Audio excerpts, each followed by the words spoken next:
This is Rummy's Corner.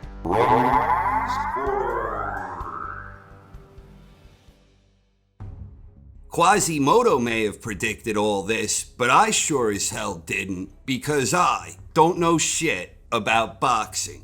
Going into the fight between Devin Haney and Ryan Garcia, I wasn't giving Garcia much of a chance at all, based in large part on his loss against Tank Davis, combined with several strong showings from Haney in recent years. I just didn't think Garcia would be able to compete with the footwork and ring smarts of Devin Haney. Indeed, I imagined it would look a lot like Haney's 2 victories against Kambosos, and more recently his dominant win against Prograis. With the Davis loss in mind, I just didn't think that Garcia would be effective enough to offset what I perceived as Haney's all-around superior skill set. Now that the dust is settled, I obviously could not have been more wrong. My take on the fight turned out to be so poor it's laughable.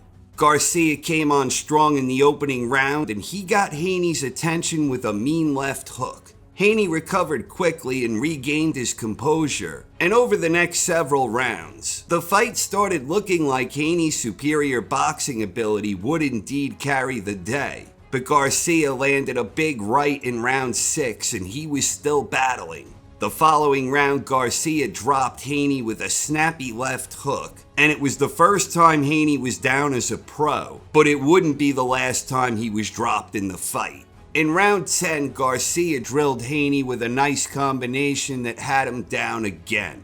In the 11th, Garcia nailed Haney with another beautiful counter left that had him down for the 3rd time in the fight. To his credit, Haney showed tremendous heart, rising from each knockdown and doing everything he could to bide his time, and he ultimately battled until the final bell. After 12 rounds, Garcia was awarded a majority decision, where one judge had it even at 112 apiece, and the other 2 had it for Garcia, 114 to 110 and 115 to 109. Garcia was ineligible to win Haney's WBC title because Garcia missed weight by over 3 pounds, and Haney retains his title since the bout was not contested at the 140-pound limit. There has been some debate over whether it could have proved decisive in the outcome. I personally didn't think it would make a big difference. It didn't change my pick, but the way I think about it, I remember Emanuel Stewart once saying something to the effect, when talking about Pacquiao versus Cotto, that 1 pound can be like crossing over state lines, where all of a sudden you're dealing with new terrain and a new set of laws and rules that govern what you're doing. So on that, I have no doubt that 3.2 pounds had an impact, but to what exact extent is anybody's guess.